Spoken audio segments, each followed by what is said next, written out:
Bienvenue dans cette toute nouvelle vidéo. Aujourd'hui, on va parler d'entraînement pendant la grossesse. Parce que si vous me suivez, vous savez que je m'entraîne, je fais des séances de musculation depuis des années. Mais voilà, évidemment, la grossesse est venue un petit peu perturber toute ma petite routine d'entraînement. J'ai dû vraiment m'adapter et faire plein de changements pour que ça reste compatible et que je puisse continuer à m'entraîner. Parce que là, actuellement, je suis dans le 8e mois. Je sais plus. Je vous avoue que je compte un peu moins là, vu que j'approche de la fin. Enfin bref, je suis à la fin de ma grossesse. C'est pour bientôt. L'accouchement, il n'y a que quelques semaines maintenant. Donc voilà. Au niveau du ventre, on en est là. Il n'a jamais été aussi gros, c'est normal après. J'ai fait un effort pour la vidéo. Là, j'ai mis le seul ensemble dans lequel je rentre encore. Et encore, je suis obligée de faire un stratagème pour le baisser. C'est pas hyper confortable. Mais voilà, la plupart du temps, vu que je n'ai pas acheté de vêtements spécifiques à la grossesse parce que ça me semblait pas utile en fait, dans le sens où au bout de 9 mois je les mets plus. Et voilà, la plupart du temps je m'entraîne un peu en mode chill quoi. Mais là j'ai fait un effort pour vous. Je suis avec ma petite Yuna, Karma et Yuki sont par là dans les parages. Et je m'apprête à faire une séance et dans le même temps je vais vous expliquer dans cette vidéo tous les changements que j'ai mis en place à partir du début, enfin, de manière chronologique un petit peu, comment je fais pour continuer à m'entraîner aujourd'hui alors que clairement c'est compliqué. On arrive à la période assez corsée physiquement de la grossesse et voilà, vous allez tout savoir. Je vais tout de suite commencer par me passer le Theragun, pistolet de massage qui m'aide beaucoup à préparer un petit peu les muscles. Bon, j'évite le ventre, hein, vous comprenez pourquoi. Voilà. Déjà, je voulais vous parler de ma fréquence d'entraînement parce qu'elle a pas mal évolué avec la grossesse. Avant d'être enceinte, je m'entraînais de cette manière. Je faisais 5 séances par semaine et réparties avec 3 séances bas du corps, 2 séances haut du corps. J'ai pu maintenir la fréquence de 5 séances par semaine en début de grossesse pendant environ tout le premier trimestre. Par contre, très rapidement quand même, j'ai ressenti de l'inconfort, même parfois des douleurs sur pas mal d'exercices bas du corps. J'étais beaucoup moins à l'aise pendant mes séances bas du corps que sur les séances haut du corps où ça n'avait pas trop d'impact, on va dire, physiquement. Donc ce que j'ai fait, c'est que je suis passée à seulement 2 séances bas du corps et je suis passée à 3 séances haut du corps. Mais les 5 séances par semaine, je les ai maintenues. Donc ça allait bien jusqu'à à peu près à la moitié du 2e trimestre où de plus en plus de symptômes, le ventre qui grossit et de plus en plus de difficultés, ne serait-ce qu'à faire une séance quoi. Donc j'ai dû revoir complètement la fréquence et là diminuer drastiquement. Donc je suis passée de 5 séances à 3 séances par semaine et cette fois-ci je faisais 3 séances full body, c'est-à-dire des séances où on vient travailler à la fois le haut du corps, à la fois le bas du corps, le corps de manière globale. Et aujourd'hui, fin de 3e trimestre, j'ai gardé cette fréquence de 3 séances par semaine, toujours 3 full body. Donc c'est par exemple ce que je vais faire aujourd'hui. Je fais une petite pause dans cette vidéo pour vous annoncer que à l'occasion de l'arrivée de l'été, l'arrivée des soldes d'été, aujourd'hui, le jour de la publication de cette vidéo, le 26 juin, je vous ai préparé une surprise, un code promo valable sur l'ensemble des produits de mon site hors coaching personnalisé avec suivi. Ce code promo, il s'affiche juste ici, je l'ai appelé été 30. C'est simple, c'est facile à retenir et à utiliser. Avec ce code, vous bénéficiez de 30% de réduction sur tous les e-books de recettes. Mais également, il est valable ce code sur les packs qui regroupent plusieurs e-books. Donc ça c'est très intéressant parce qu'il y a déjà une réduction sur les packs et vous pouvez rajouter cette réduction de moins 30%. Il est valable sur le guide de la sèche Fit and Burn que vous avez adoré et qui est juste parfait là pour la saison si jamais vous entamez une sèche. Mais surtout il est valable sur ma dernière formation que je vous ai sortie, la formation Skinny Fat Recovery. Pause sur cette magnifique tête pour vous dire que pour Skinny Fat Recovery j'ai dû créer un second code de réduction pour que ces 30% soient bien valables sur ce produit là. Donc le code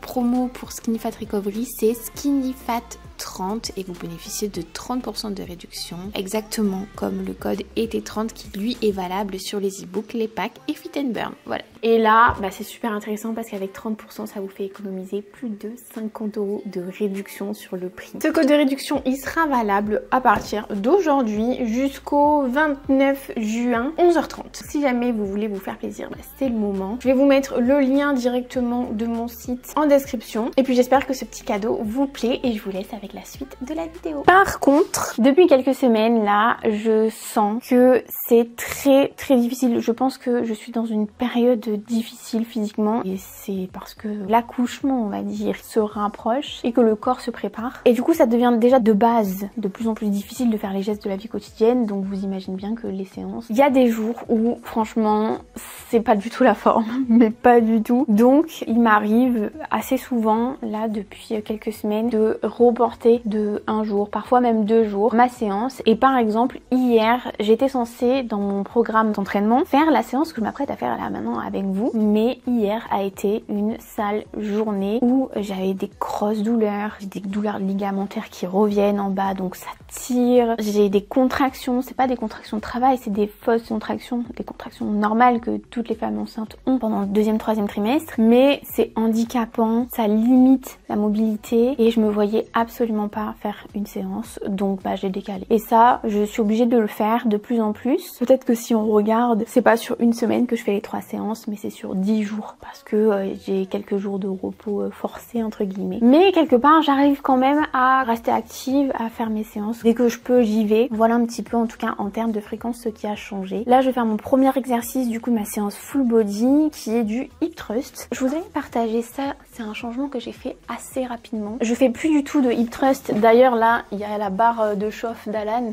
Ça, vous voyez, ça fait très longtemps que je n'ai pas soulevé de barre au hip thrust parce que ce que je fais maintenant, c'est que j'utilise des élastiques. C'est beaucoup plus confortable. Ça me fait pas mal au niveau de l'appui. Je peux gérer l'intensité de la résistance des élastiques et bah, c'est juste compatible quoi. Donc je continue à faire ça. Comme ça, je peux mettre l'élastique bien bas. Ça me fait pas mal, même là où avec la fin de la grossesse, je sens vraiment que le bébé est très bas. Donc je pourrais vraiment pas supporter que quelque chose appuie à ce niveau-là.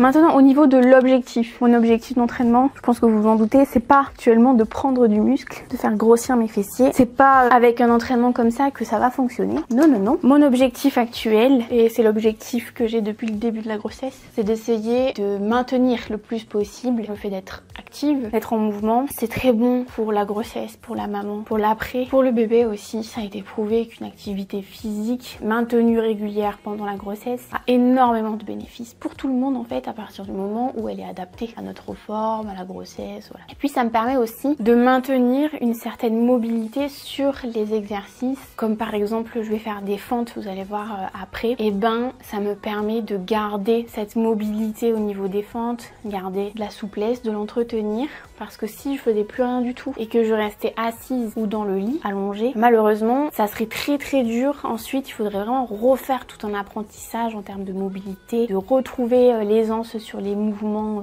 de musculation que je fais habituellement. Donc là c'est vraiment comme pour essayer de limiter la casse et ben pour l'instant ça va, j'arrive à faire ça au moins. C'est pour aussi mieux préparer la reprise, l'après, parce qu'il va falloir reprendre hein, comme il faut après. Dès que ce sera bon, que tout se sera remis, il faudra y aller. Je vais enchaîner parce que là je parle, mais normalement j'ai pas 150 000 heures là de repos entre mes séries. Donc je vais faire toutes mes petites séries, puis on passe au second exercice. Donc deuxième exercice, c'est des fentes arrière avec le pied avant légèrement surélevé par des blocs. Et ça bah, comme je vous disais, typiquement j'utilise pas de charge dessus, quoique j'ai une charge naturelle. C'est vraiment pour maintenir et travailler ma mobilité. Donc je le fais même en me tenant ici et en y allant tout doucement pour pas me faire mal. Autre chose que je vous ai pas dit, mais sur tous les exercices de ma séance, il y en a plus qu'un sur lequel j'essaye de progresser de séance en séance. C'est le premier, c'est le hip thrust. Je progresse au niveau des répétitions et puis ensuite j'augmente en fait la résistance des élastiques en faisant un mix, en couplant tous les élastiques parce que chaque élastique de chaque couleur correspond à une charge. Donc voilà, à partir de là, ici, ce que je me fixe c'est une fourchette de répétition et puis je fais le max en fonction de ma forme du moment. Donc on peut dire que je m'entraîne un peu au feeling, c'est clairement ça hein, sur tous les autres exercices. Pourtant, si je vous coach, vous allez me dire mais quoi? Si vous suivez toutes mes recommandations, les conseils et tout que je vous donne, la newsletter, Instagram, machin, vous allez me dire mais pardon, j'arrête pas de dire qu'il faut chercher à progresser sur les répétitions, sur les charges pour avoir des résultats et effectivement c'est vraiment la clé. D'ailleurs je vous recommande de surtout pas vous entraîner au feeling comme je le fais. Pourquoi je le fais moi? C'est parce que la grossesse en fait oblige quelque part au bout d'un certain temps et encore ça dépend de certaines femmes, elles arrivent à s'entraîner comme il faut jusqu'à la fin et elles ont vraiment beaucoup de chance. J'aimerais tant être comme elles. Mais voilà, il faut vraiment s'adapter en fonction fonction des symptômes, en fonction de la forme du jour. Et en 9 mois, il s'en passe des changements et on est obligé de s'adapter, et encore plus à la fin de la grossesse là. Chaque jour c'est vraiment, on sait pas à quoi s'attendre quoi, chaque jour ne se ressemble pas. Je vous disais, il y a des jours où on est cuit au fond de son lit et des jours comme celui-ci où ça va, on arrive un peu, voilà. Moi c'est la seule solution que j'ai, c'est de me fixer des fourchettes un peu à atteindre en termes de répétition, en termes de charge, et d'essayer de faire le max chaque jour en fonction de moi. Je suis essoufflée. Parce que oui, l'essoufflement rajoute en plus, là je parle beaucoup c'est pour ça, mais il rajoute une certaine difficulté aux séances. Bon allez, c'est parti. C'est intense. Mon dieu, regardez-moi ce ventre. Tu m'étonnes que c'est intense avec ça. Bon, même si je m'entraîne au feeling, j'ai quand même une trame. Hein. Je sais pas si vous allez voir, mais là, c'est mon programme d'entraînement que je me fais chaque semaine. Donc mes 3 séances. Et même si ça bouge pas trop, par exemple, sur les fentes, je sais que j'ai augmenté le nombre de blocs pour surélever mon pied avant pour gagner en mobilité. Donc là, je sais qu'il faut que je mette 3 blocs. Vous voyez, il n'y a pas tout au hasard hein, non plus. Je sais qu'il faut que j'essaye de faire 2 séries de 12-15 répétitions en fonction de comment je me sens. Donc il n'y a pas tout non plus qui est flou. Donc là le prochain exercice c'est du pull trou. Juste avant je faisais du bain lombaire, mais avec le ventre là ça passait plus. Hein. J'arrive plus à me plier. Là je suis obligée d'être en crapaud quand je m'accroupis. Mais celui-ci ça va, donc c'est parti. Pareil ici, je fais 2 séries. Ensuite, je prends un haltère et puis je vais enchaîner squat sumo avec haltère au centre comme ça et soulevé de terre roumain. Alors c'est approximatif au niveau de ma mobilité parce que je reste vraiment gênée. J'ai du mal à me plier à ce niveau-là. L'amplitude de mouvement, elle pourrait être largement améliorée, mais avec ma condition actuelle, c'est le max que je puisse faire et ça me permet de garder pas mal de mobilité de cheville et pareil au niveau du soulevé de terre roumain. Donc voilà, je prends une petite charge et puis je vais faire 3 séries.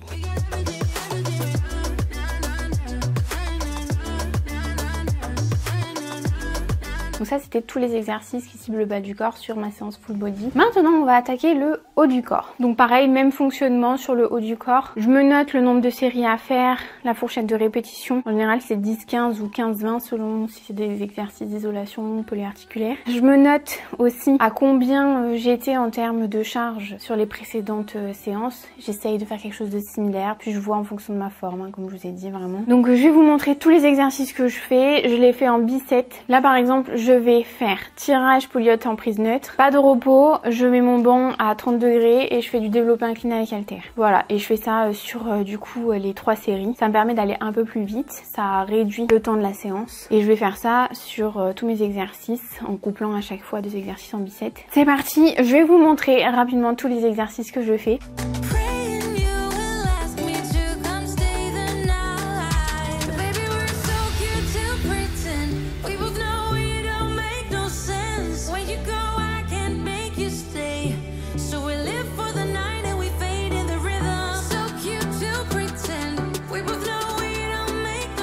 Avant la grossesse, j'avais pour habitude de toujours terminer mes séances par des abdos, soit crunch, gainage, voilà, tout ce que vous voulez. À partir du moment où j'ai découvert que j'étais enceinte, j'ai continué pendant le premier trimestre à faire du gainage. Par contre, j'ai complètement arrêté le crunch, tout simplement parce que ce n'est pas recommandé. Et depuis, ben, j'ai pas repris, j'ai arrêté le gainage à partir du 2e trimestre. Donc là, je ne fais plus du tout d'abdos, rien, du tout.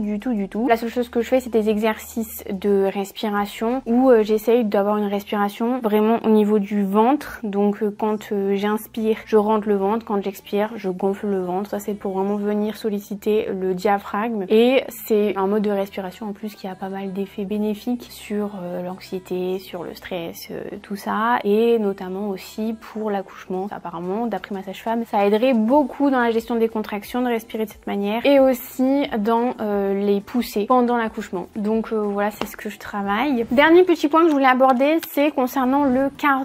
Est-ce que je fais du cardio? Comment ça se passe à ce niveau-là? Pour moi, de base, je n'en faisais pas. J'essayais par contre de comptabiliser mes pas pour être suffisamment active parce que moi je passe beaucoup de temps à l'ordinateur. Donc c'est important pour moi de me forcer entre guillemets à marcher suffisamment parce que de base mon activité professionnelle ben elle est pas très active. Ça c'est ce que je faisais. Donc au début de la grossesse, je marchais sur tapis, mais rapidement en fait ça m'a provoqué des douleurs. Au bout d'un moment, j'arrivais plus. Donc j'ai arrêté et depuis ben j'ai pas repris pris. Là ce que je fais, c'est que j'essaye de marcher le plus possible. Voilà, c'est vraiment un peu la tendance globale, j'essaye de faire le max chaque jour. Donc par exemple, ce que je fais, c'est que je vais assez souvent faire des petites courses. Je peux faire des petites courses à pied, aller à la boulangerie par exemple pour acheter du pain pour Alan, aller acheter des fruits et légumes. J'ai un petit magasin dans le village, aller à la pharmacie, enfin voilà, j'essaye vraiment de marcher un peu tous les jours. Mais de base, j'ai tellement beaucoup de rendez-vous médicaux, on se gare jamais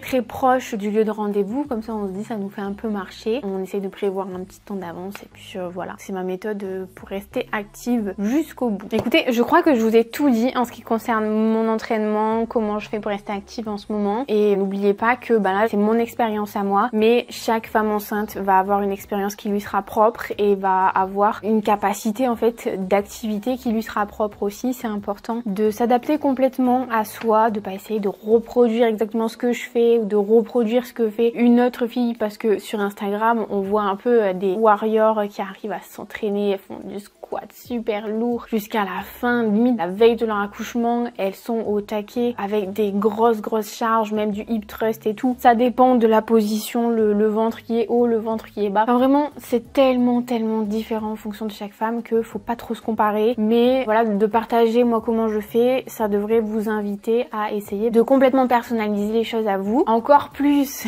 si vous êtes amené à vivre vraiment un bouleversement dans votre vie, comme par exemple la grossesse, mais ça peut être aussi une maladie, un problème de santé. Donc voilà, j'espère que ça vous a plu et puis moi je vous retrouve la semaine prochaine pour une toute nouvelle vidéo. Salut!